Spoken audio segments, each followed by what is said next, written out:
Howdy, folks. Welcome to another episode of The Inciting Incident. I'm your host, Tim Shields. Um, Way back in 2004, when my father passed away, I was searching for all these ways to connect with them.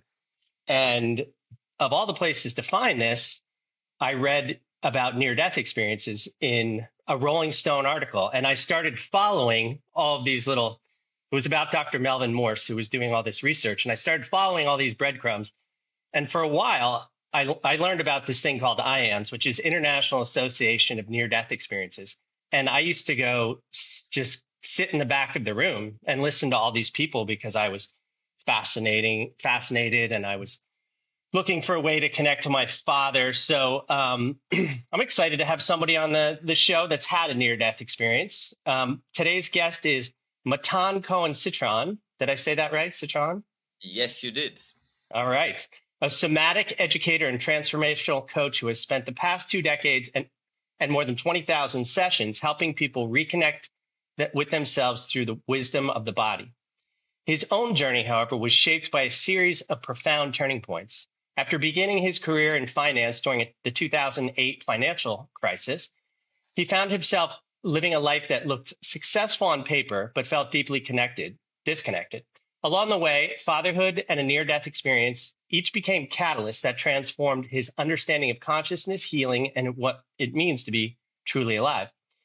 Today, Matan's work is built on a simple but profound idea that healing isn't about fixing ourselves. It's about remembering who we are. Matan, welcome. Thank you. Very happy to be here. I don't know what episode this is, maybe 60 or something like that. And I've always started it with the same question, but I'm going to switch it up today. I'm going to, in doing a little research on you, it sounds like you've had 3 major inciting incidents, moments that changed everything.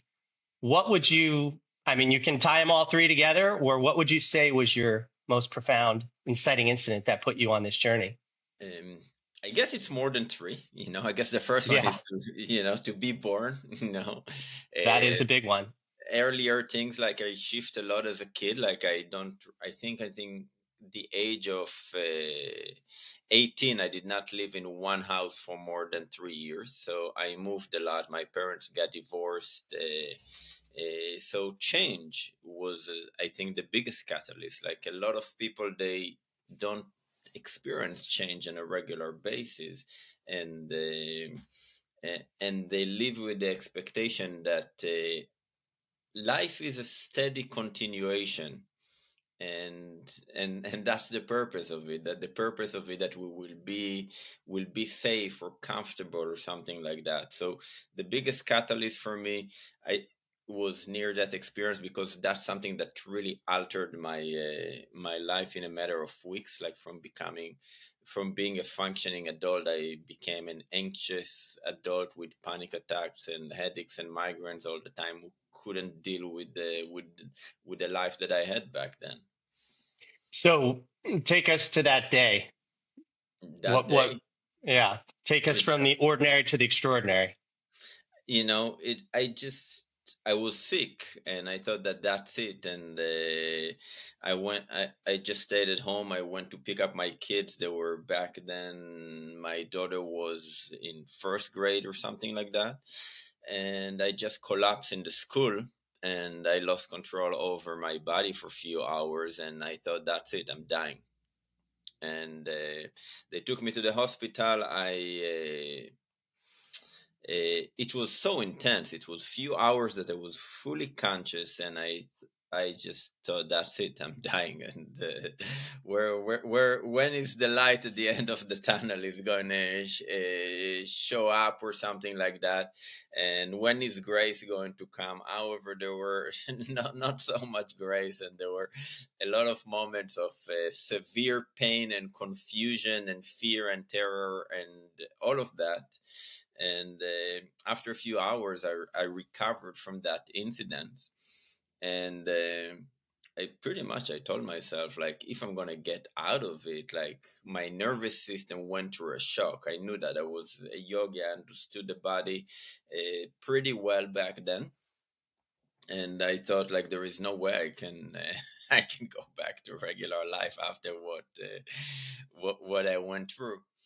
And it took me a few days to realize that I was in a shock. And then I started. A few days later, I took 2 3 days rest, and I went. I drove to my studio, and on the way there, I experienced a panic attack, and I didn't know that it's a panic attack back then. Mm-hmm.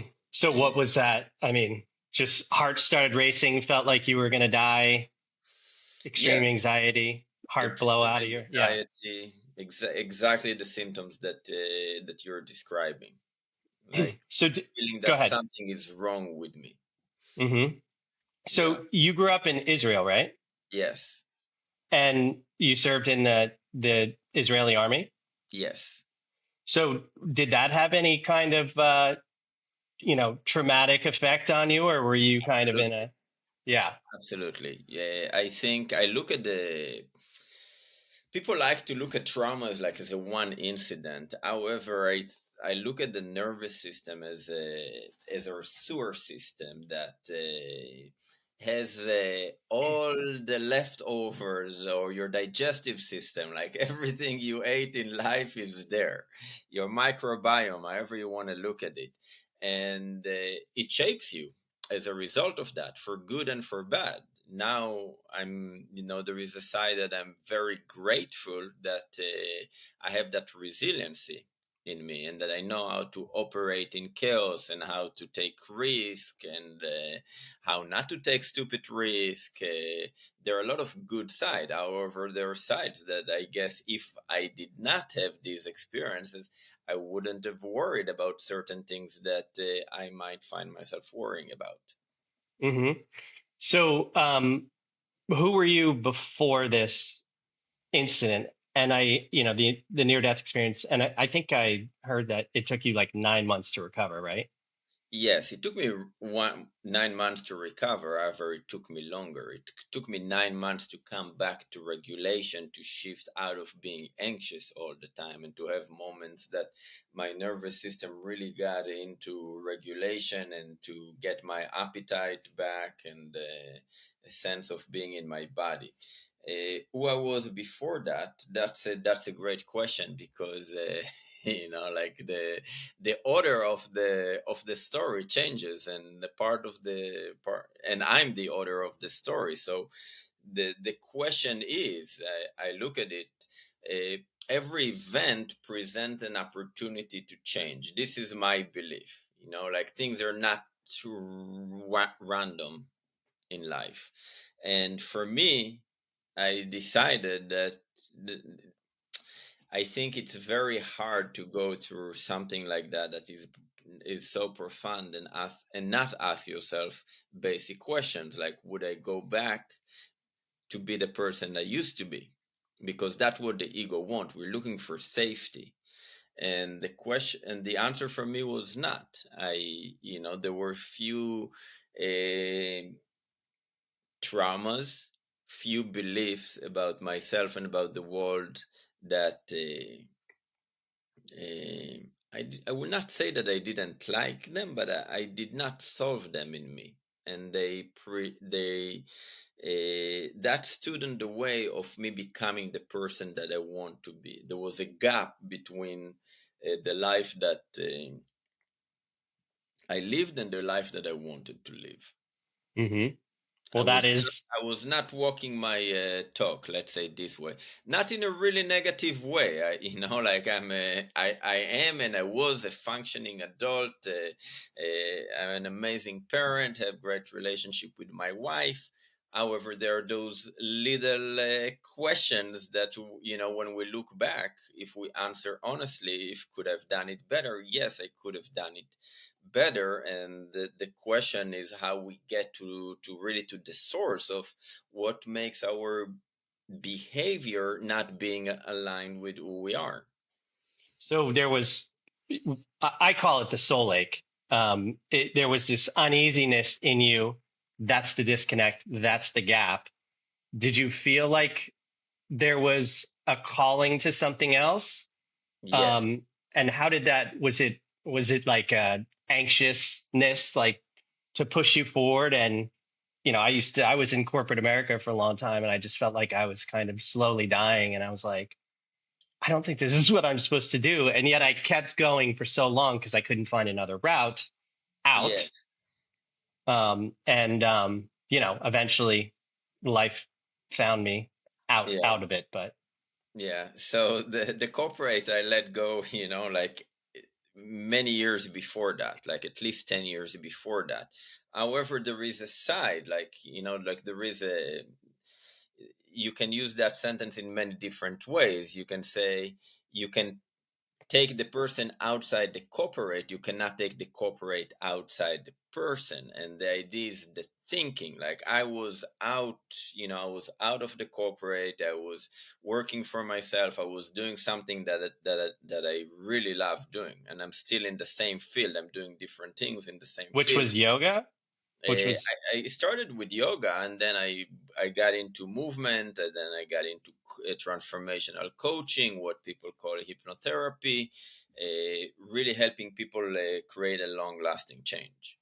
hmm And that really what got me into it. Like that near death experience is really what got me into hypnotherapy, to understand that better. Because once you understand what is hypnotherapy, you really start taking responsibility over your life. yeah. There's so many questions, so many directions I want to go. But since we're in the hypnotherapy thing, I mean, my sister's always telling me I should do it, and she's done it, and it's definitely made some very big, significant changes in her life. Um, you know, let's just start with the softball question. What is hypnotherapy? What is hypnotherapy? Hypnotherapy is a state that's it's just a state that our mind is more open to receive new suggestions. We call it that these hmm suggestions become truth with not capital T, but truth. That, for example, people want my best interest, or I want my own best interest, or I can be healthy. These are beliefs, we call these truth, that we store in our unconscious mind, and this is the operating system. So hypnotherapy, the interesting part is not what hypnotherapy, the interesting part is what you can use hypnotherapy for in your life. So So go ahead. I with clients, I use it for many different things, from letting go of trauma, letting go of anxiety, letting go of limiting belief, to performance. Everything we're talking about, by the way, falls under behavior. hmm All right, like you showing up, being focused, being alert, doing your homework. This is a form of behavior. hmm Behavior. We live in a society that say only CEOs or founders, entrepreneurs, Olympic athletes work with people like me. However, every person has behavior challenges. Yeah. So, we a lot of these things obviously come out of our childhood and adolescence and stuff like that. So, we have an experience in the environment. It causes anxiety. It alters our biology and our chemistry. How do you break that chain? Hmm. So I like to, to back off a little bit when answering that question, because the issue, most issues that we have are not. It's not like I'm doing like math work with my daughter, and most issues are not like a math equation that you just have to change one variable. So for me, even though I work with the unconscious mind, I also work with the body. So if in order to reverse it, I like to look back and look at the body from a somatic point of view, and from unconscious point of view, from the conscious point of view, and from a physiological level.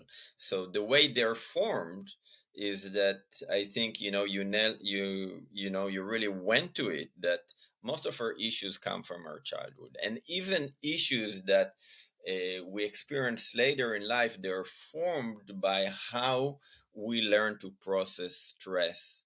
as kid, Mm-hmm.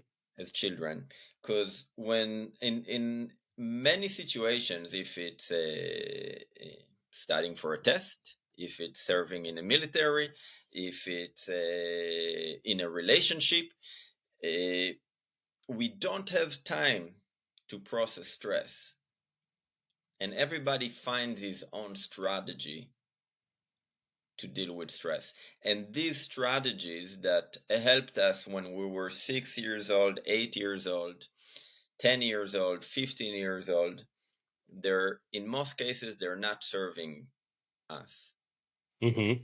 right now as adults. Yeah. I'm working on a book proposal with this Yale psychiatrist right now, and I forget the terminology, but it's kind of like when you grow up in the family system too. You kind of learn these two ways of learning. And her mother was super intuitive and connected, and obviously the feminine energy. Her dad was a physicist, so everything was data and whatever. And in her household, she paid attention to what was rewarded, what was ignored, uh, what was ignored, and that formed her total type A personality. Just came out and became an achiever. But at some Yeah. point, you close off that other side of you. And I mean, do you think that other side always is seeking to be expressed because we're seeking, the wholeness or the left and right brain or the masculine feminine energy balances within? Yes, I do agree, and this is what you describe as a classical type A high achiever personality. That's I had the fortune to be one by myself, and I had the fortune of working with a lot of people who that's the issue. And basically, what you're describing is an adaptation process of a person that, who is it safe for me to be intuitive, or is it safe for me, or I need that data in order to make decisions, like who am I in the middle. And what you also describe is a classical case of what we call the part therapy, that there is one side that want to get things with true intuition, and there is another side who wants to get things through the mind. All Yeah. right, what there is inside, what that person presents is a lack of trust, that it sounds to me, because we are both. Yeah. Sorry, I didn't mean to cut you off. I was just Yeah, agreeing. That's me. Like, trust my life, trust my unfolding. All the yeah, evidence is there. And yet we get stuck in the trapdoors of the mind because we look to the past, to prove ourselves right. Which, it's a good segue into a question I wanted to ask you. We live in a culture that worships the mind. What does the body often know that the mind doesn't? the body knows way faster than the mind. Like, the body is way smarter than the mind. I'll go right to it.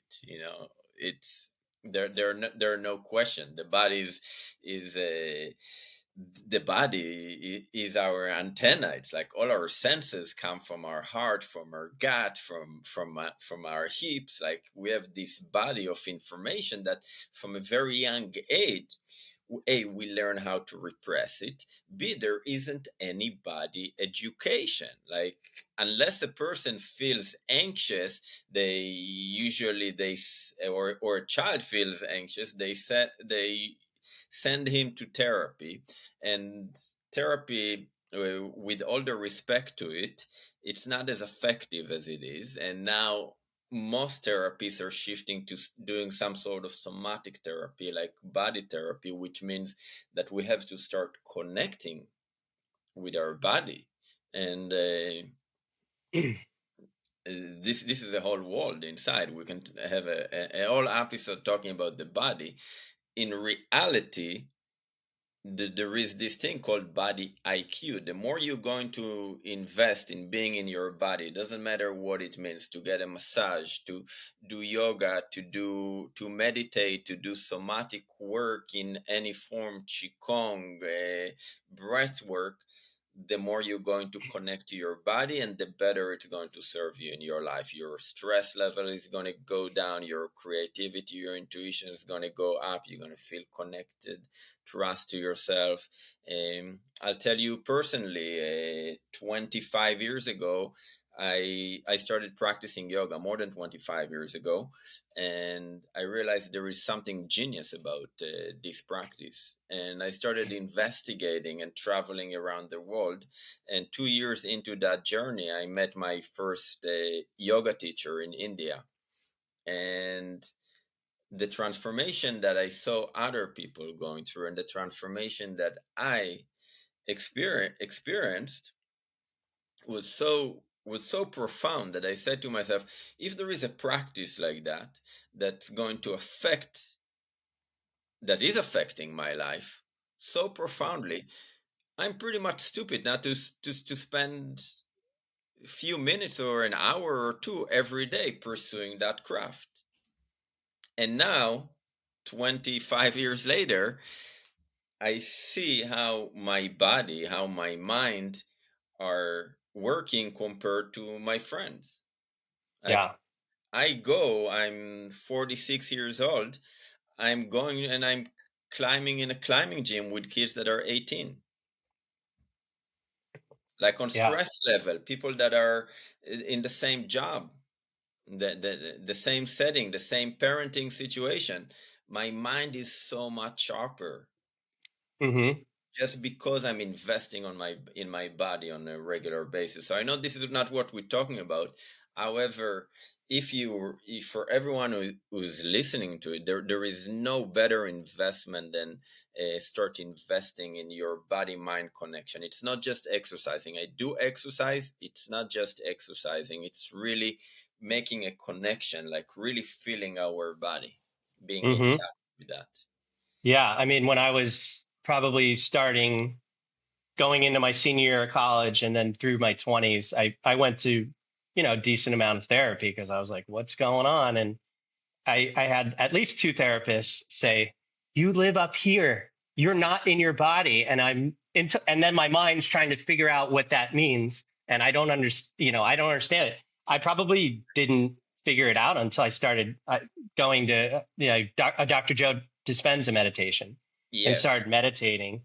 Where I'm really at these days is, I'm also a writer. So I'm in my mind a lot. It's my greatest tool, but if there's a disconnect, you know, the body is the vehicle of consciousness, as Joseph Campbell said.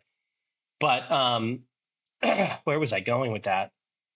Yeah, it doesn't matter. I'll probably get back to it. It does But matter because you do have a practice that just from listening, you do have a yeah, practice that brings you back to your body. Otherwise, you yeah. cannot. Your writing will not have the same quality.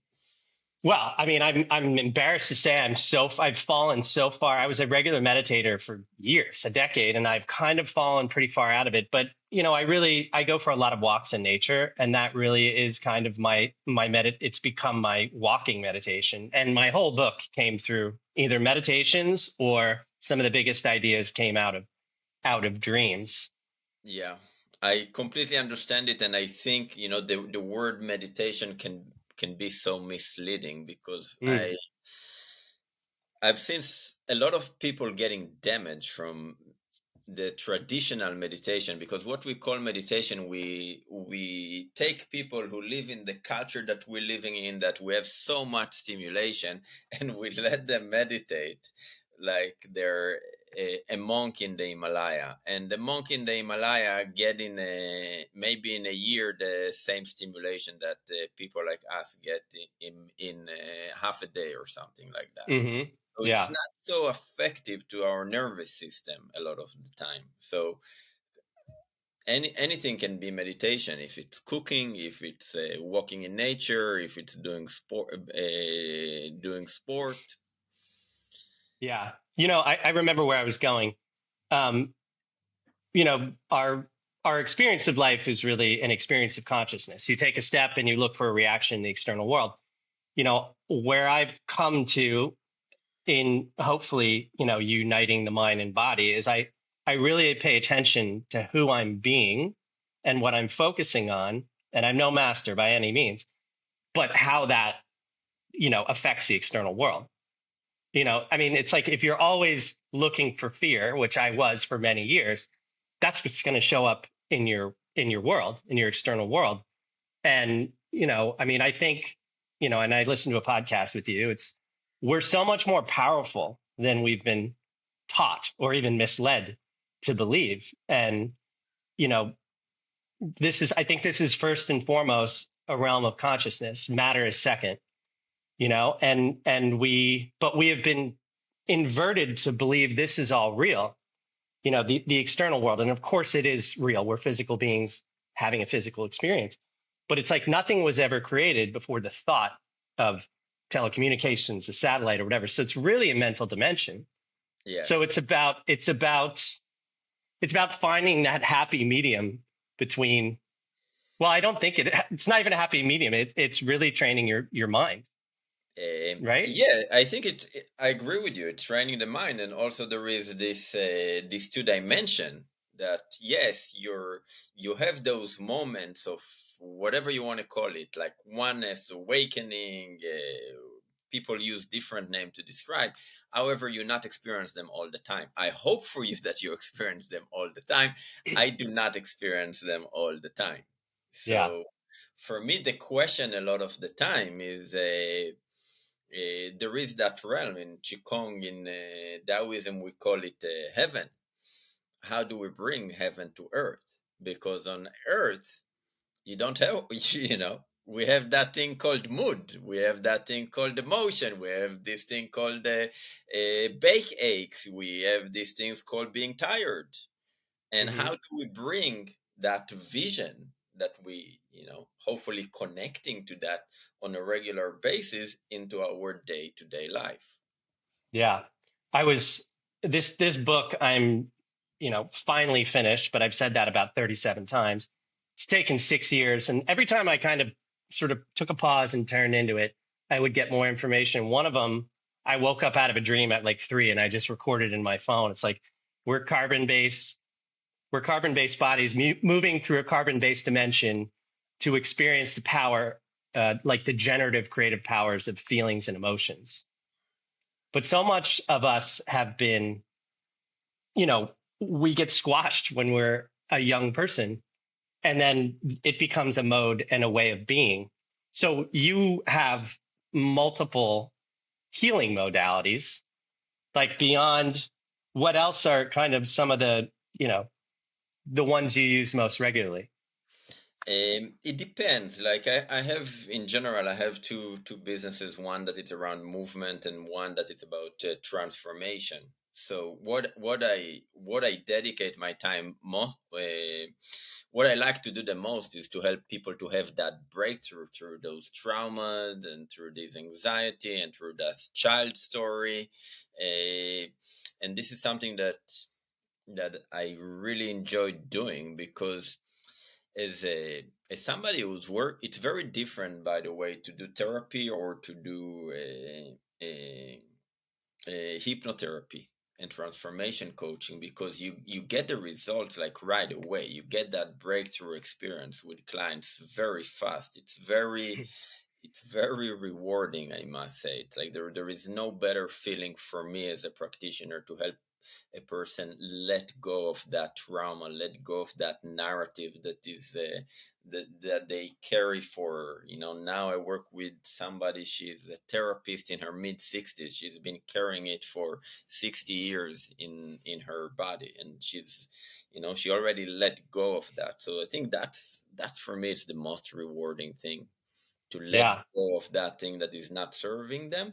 And what people usually don't see, it's not just what they let go of, it's what they're creating. It's on a health physiological level, and this is something that I've done years ago, like this all somatic work with Peter Levine, and this work is like Gabor Mate, their work that really helping people shift out of survival physiology.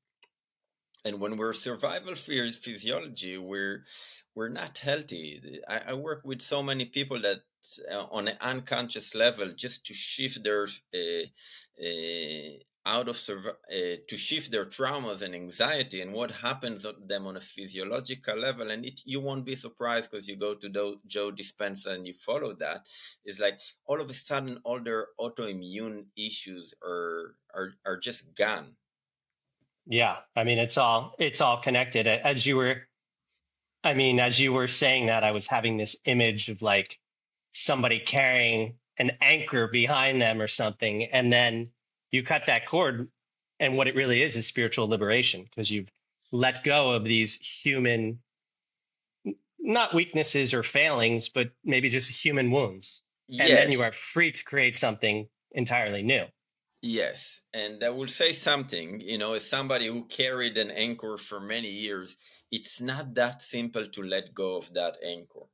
It's complete, it's so hard. There is Yeah. a reason that people reach out to practitioners, and there is a reason people talk to friends, and there is a reason that people go to Joe Dispenza or Tony Robbins. It's not as simple as it sounds to let go of it. To make the decision and to take action, it's simple.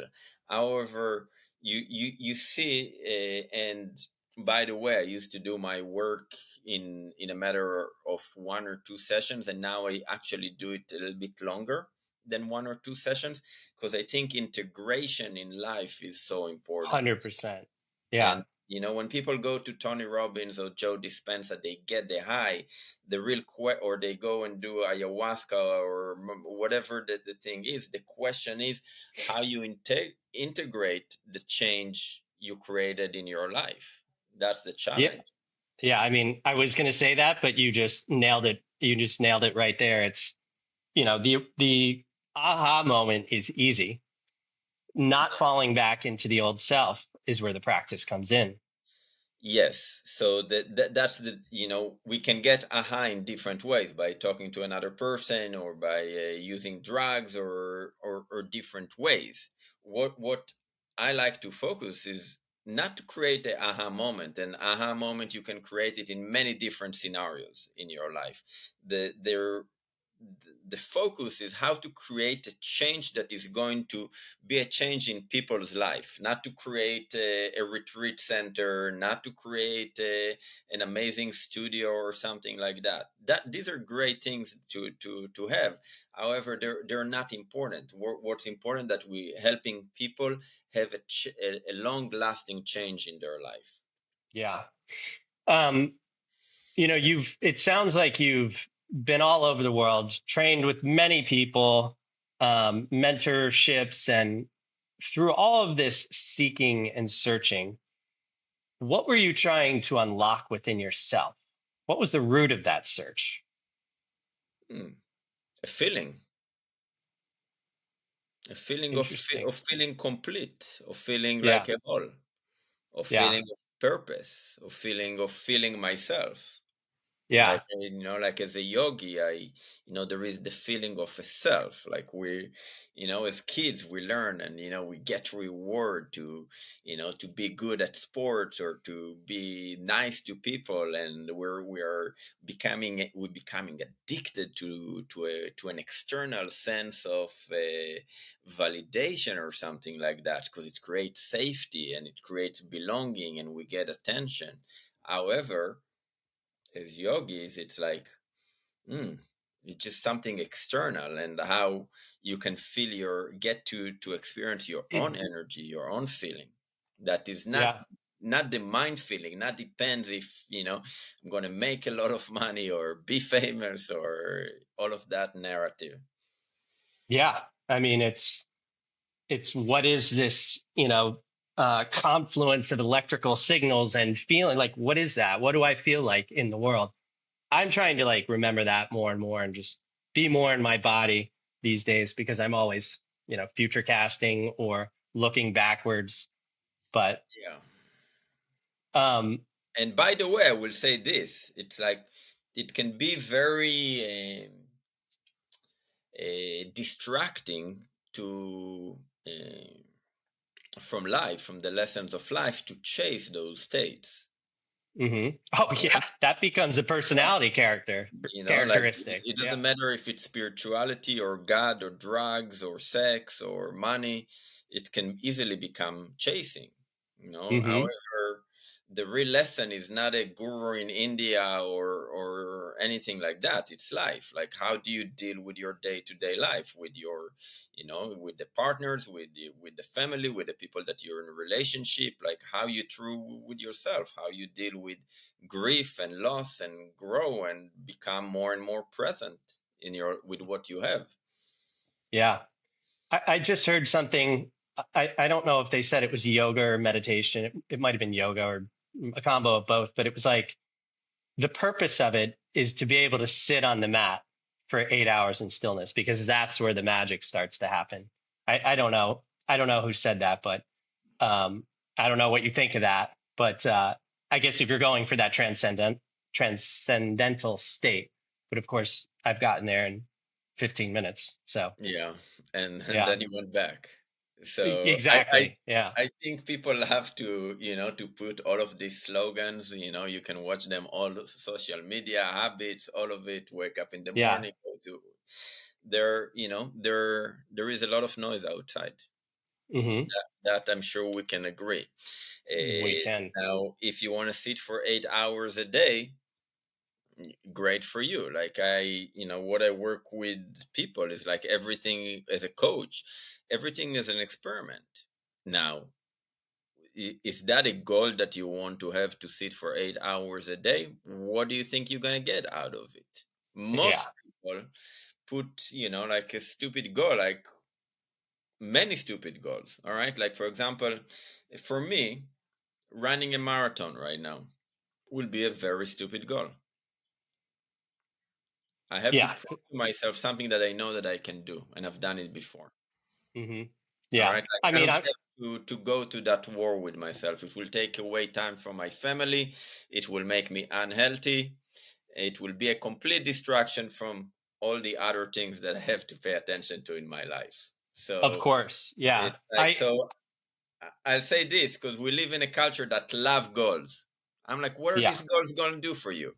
Fixing the bed in the morning. Was it going to do for you? For some people, it's life changing. For some people, it's just another thing to follow. Yeah. I mean, I wasn't implying, I mean, nobody, unless you go to one of those silent retreats, not a lot of people are going to do that. And what is the point, really? But I think you just said something very interesting right there. And it's like, why would I go to war with myself? That's so interesting because, like, we create these goals with the mind or the intention of betterment or something. But I don't know. I mean, sometimes maybe the pain is worth pushing through, but it's like you're going to war with yourself. So it's really, where is your priorities and your intentions? What do you want to do with your time and your life? Yeah. However, we're looking at it from a Western perspective that you go to a war with yourself. Yeah. Yeah, for sure. What if you would look as a meditation as an intimacy practice? Yeah. All Yeah. right, Well, we're doing it because we want to feel the peace that comes after that. yeah, I guess However, I was, we're not paying attention to the way, and the way is to sit with what arises. hmm, That's meditation. yeah. And how because in yoga we call it tapas, we call it that resistance. We're creating practices that challenges our mind. From Western psychology, we already know that doing certain things that don't make us feel good at the moment are good for us. Hmm. They're really helping us doing it. So we have, again, we are in our mind, and we have a brilliant mind that can look at this situation from so many different angles. So it's easy to put goals. It's easy to give. It's super easy, and we do it on an unconscious level, that we're giving ourselves I guess permission to love ourselves, according if I'm able to sit for 8 hours or not able to sit for 8 hours, and if I can be without my phone for 2 days or cannot be without my phone for 2 days. Yeah. It's like that conditioning that we're doing, that what creates the suffering. And that's what it's about. That's the goal of these practices, is to take away a little bit of this suffering. Mm-hmm. Because there is We, suffering that is inevitable, and there is suffering that is inevitable. mm-hmm. So you've worked with 20,000 plus people. What are the most common patterns you see people suffering from over and over? uh, I guess not being happy being themselves. Yeah, I think, you know, you said permission to love ourselves. And, you know, when you're younger, um, I mean, I can sort of remember overhearing conversations like, oh, they don't love themselves or something like that. And you're just, as a child, you're like, that's so crazy. You know, how could that be? But I think it's really, you know, sort of an epidemic in modern society. Where do you think that comes from? Maybe it's the goal oriented Western culture we live in, and then add social media. Thank God social media wasn't around when I grew up, but Yeah, thank God completely. I did not grow up with that, and I see my girls how they grow up. They're not on social media, but they're watching that constant streams of videos.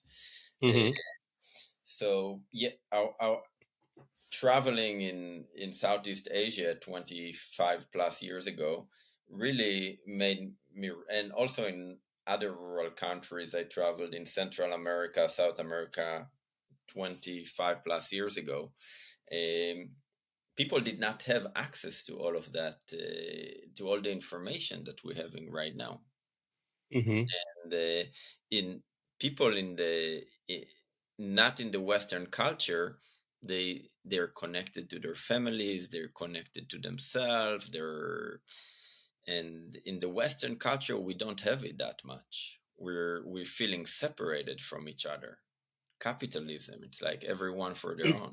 Like yeah, we each in our own houses, our bank account. Like your best friend goes through some hardship and you don't feel comfortable, giving hmm some money or something like that. It's like it's very, uh, we're very isolated, and hmm it's a strategy that our mind does to to make us feel better by know looking looking different. Like I look at my kids and this generation, they spend so much time about their nails and their skin and their hair, and I'm like, what are you gonna get out of it? Like I had so many clients. I had clients, so many clients. It's not one person that they might having a session with me because they have back pain. However, their hairdresser has an opening for them, and they will choose to invest in their hair instead of not being in physical pain.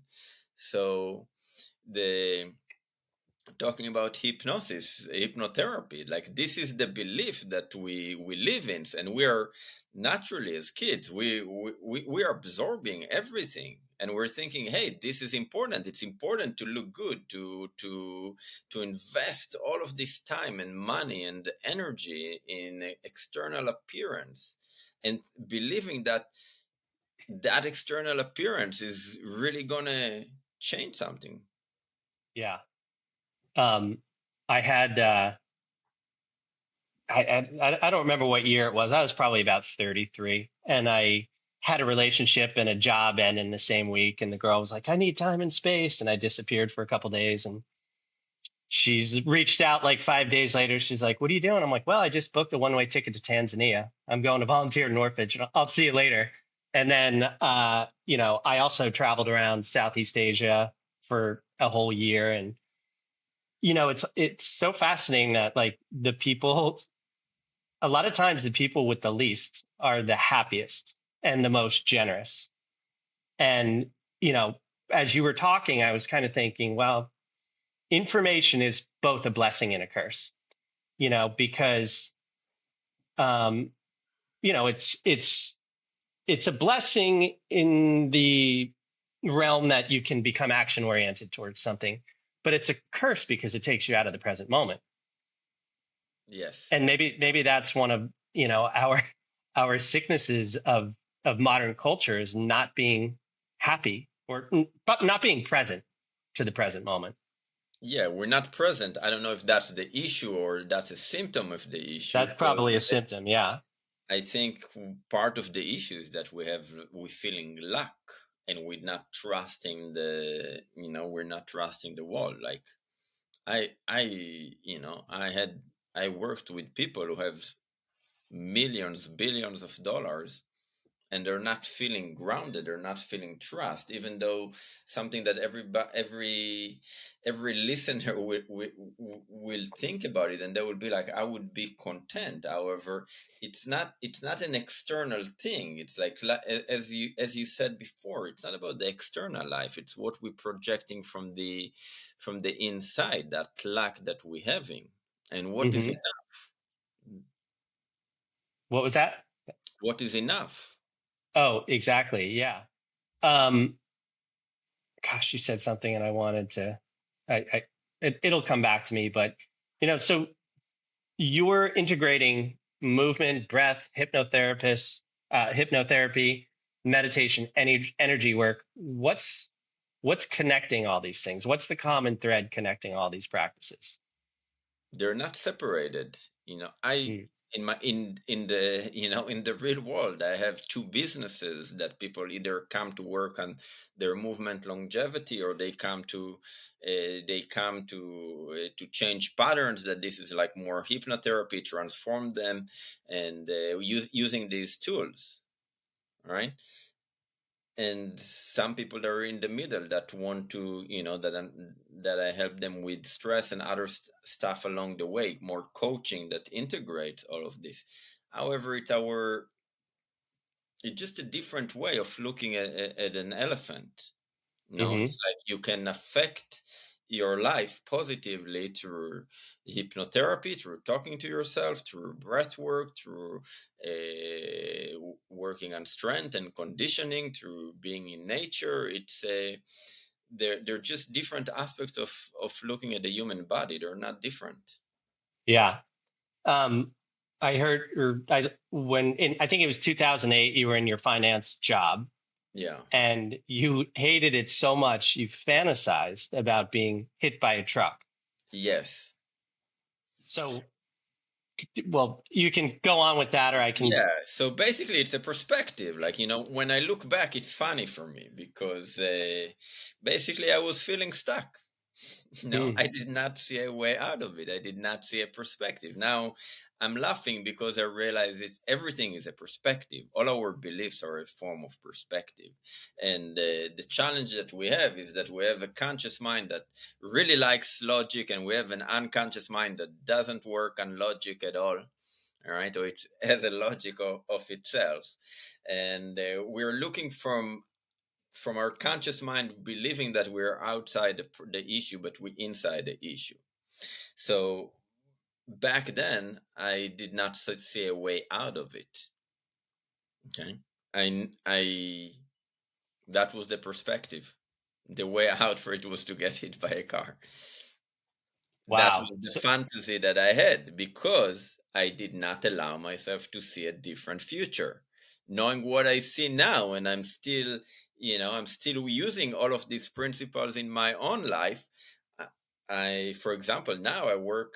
So much of my work is here on Zoom, yeah. So you and work with clients remotely too, like hip. yes, I Yeah. Yeah. only work Okay. my hypnotherapy, coaching, change work, 99.9% of it remotely. And part of the reason is that people have changed in their own life, not in a happy studio that there is somewhere.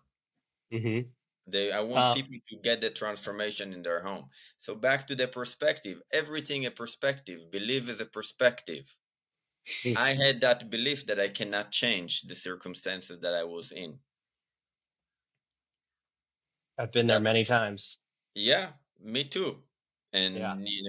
And and I'm playing with that. Hmm. It's like you see the tone that people go there. It's like people, when we get there, we really believe to our problems. I remember what I was going to ask you before when you were talking about trust. First, how would you, well, let's see. Okay, I'll ask you, how would you define trust? What does that mean to you? Going with the calling, Mm, letting go of my resistance. yeah. And then how do people learn to trust their own life? Mm. I I love that question. I will tell you why. Because when it comes to change, we love having that idea of or I don't know if we love having that idea. Uh, we have that idea of going to rehab.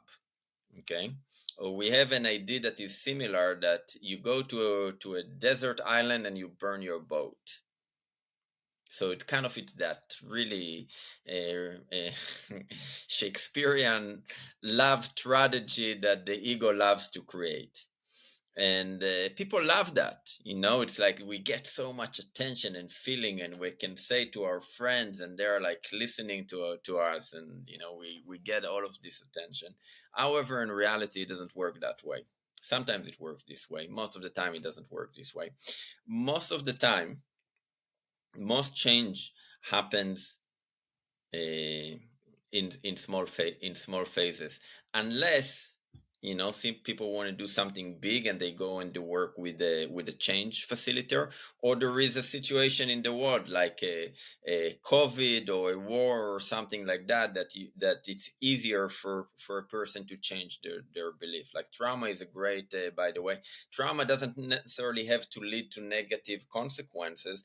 Trauma can be an amazing catalyst for change. Think Hmm. for COVID, for example, a lot of people change their life positively, stop drinking, start exercising, start spending more time with family. Not everything that people like to call trauma is, as you say, like I'm staying away from that word a little bit. So what really works to change? You were talking about something specific here, changing the way they trust. Start a project, a micro project with yourself. One thing that, if there is trust in one area of your life, what it is, relationship, exercise, fitness, spirituality, don't start with your entire life. Don't throw your ego. Start with one thing that is small for you, that you can lose and nothing will happen if you lose that thing, and just kind of invest a little bit energy with that. And what will happen after you do that for 3 weeks, for a month, for 3 months, you will build rapport with yourself that you can do that. All right, like the same thing is true for everything. If it's for diet, or if it's for movement, for exercise, like invest something in that. Like put something, get your skin in the game, and then get results. And then after you get the results, does it work for me? Does it doesn't work for me? And if it works for you, get more skin in the game. And this is how you build it with yourself without damaging your psyche, or getting to a war with your ego. Yeah. So do you think, what does surrender mean to you? Do you think there's a difference between surrender and trust? Mm, Great question. There are words, so I think it really depends how the person interprets it. For me, surrender, and as a yogi, it's the one thing that is mentioned 3 times in the Yoga Sutra, which is a very short text of, I think, like around 196 verses, and it repeats 3 times: surrender, surrender to higher power. So for Mm, me, surrender is very close to trust. Like there is something that keep coming in my mind and saying, "Don't worry about all of these things. Just trust. Just take those little steps that you have." yeah. So they're close together. Surrender to something bigger than me. And And then then in the small trust its details, I flow. have to trust. I'm having conversation with you. I'm trusting you. I'm trusting my wife. I'm trusting my kids that when that our conversation is over, they're gonna be ready to, that I'll take them to the beach. Hmm. It's like the trust surrender is like I see it like more as a bigger level, and trust is like all of these little details that are on the way. I'm going to trust that they're going to work out, and I'm going to trust myself that if they're not going to work out, it's not a big deal. Yeah. So Because what? our mind, our ego likes to make a big deal. Like, for example, if my kid will not be ready, that's not a good thing. This is my opinion. Yeah. Um, so if you were going to give your, I don't know, 17, 18-year-old self starting out on this journey, what would you tell him from your current perspective, obviously? My 17 years old was going in a different journey. He was going to the military and looking for finding safety there. Like safety is in actually working in a system. Okay, because I did not have so much stability as a kid, and I was looking for a system in the name of organization or corporate or something like that to be a good kid there. And as a result of me being a good kid, I will feel safe. Wow. Yeah. You Yeah. know, I used to, like, you're the first person that I haven't started every interview with. Who were you? Where were you? And did you have any idea who you wanted to be when you were 17? I Yeah. guess that would have been still been a good question, but we just did the whole thing Yeah. inverted. So my 7 years old wanted to be safe through stability, and I would probably tell him that it's going to fail. However, it's going to be so much better. Yeah. Like It's failure is the biggest can be the biggest gift that we get. Because I hmm cannot imagine my life being an officer in the in the military. Oh my God, you're light years separate from that. Yeah. Um, I guess I have thought about it, but an idea is just something amorphous until it comes into language. But I think I was really looking for safety too. My sort of journey or spiritual awakening happened at 17, and I just think it's such a powerful age because you've got one foot in the future, but you're still one foot in the family dynamic, and you're like ready for life, but you're also sort of in this coddled little, reality of, not everybody, but your parents still taking care of you and all that stuff. Um, but yeah, life is a wild, unpredictable journey, but that is the genius of it. Yes, and I'll say that safety is an issue for every human being who is alive. Hmm. I've never met a person that safety wasn't an issue, or that idea of protection of herself. Like we have a body that we have to protect. It's like Yeah, it's so instinctual for us. Like this is part of having a human body. yeah. And what most human beings doing, and by the way, one of the questions you had a while ago, like what's the causes that most people have, this is the biggest cause of anxiety, because hmm whatever happened. What we're doing, we are repressing that fear that we have around safety. Yeah. I think one of the biggest causes of anxiety, depression, etc. in society is not following the calling. And then beneath that actually is the issue of, will I be safe if I do this thing? What if it fails? There's all these what ifs. Well, I talk about it in three strata, but the third strata is like, what if I'm successful? What if Yes. this alters the course of my life? But those other two are so loud, they drown out the possibility. Yes, and that's, you know And I think that's the beauty of working with another person, because it's one thing that, think how many years it took you just to come up with that question. Okay, so I like basically what you did. You did that suggestion that let's say you're driving a Jeep. All right, so it's an off-road car, and most of the time you just drive it on the road. All right, you in the analogy is like you just talking to yourself, like all the bad shit that can happen. It Hmm. might not work. I might get stuck. I might get fired. I might not have money. I might live in the street. I might be homeless. All right. And what you did, you just changed one question. You became curious and you said, like, what if that thing is going to work? What if that thing is Hmm. going to be amazing? What if that thing will lead me to something that I don't even know, but that it's better? What is that thing will lead me to find the right person that will find the right connection? So you see, like I took you for about 10-15 seconds there. All Hmm. right.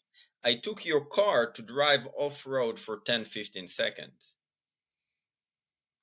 What happens, when you work with a practitioner that knows their stuff, is helping you to drive there. However, is also helping you to anchor that idea in your unconscious mind that it's safe for you to behave this way. It's safe for Hmm. you to think in these ways of, maybe life is good for me. Like the Yeah. classical, we're talking about consciousness, but it's the classical Einstein question. You have to make a decision. You live in a friendly world or in a hostile world. What if you live in a everybody's like, not everybody, most people go and explain why the world is hostile all the time, Hmm. and they want to look for a validation for that. What is that going to give them? Depression, anxiety, and permission to stay where they are. All right. If you change your behavior, if I'm going to lose weight, if this diet going to work for me, if this business venture is going to be amazing, if the relationship that I'm going to move across the ocean going to work for me, when it's going to work for me, not if, taking the if away, when that relationship is going to work for me. Okay. These are very different. This is a very different language Hmm. that we are doing to ourselves all the time.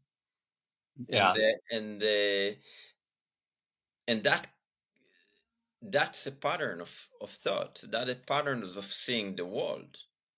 And for people that shift out of stress physiology, they're able to start seeing the world as possibilities. This can work.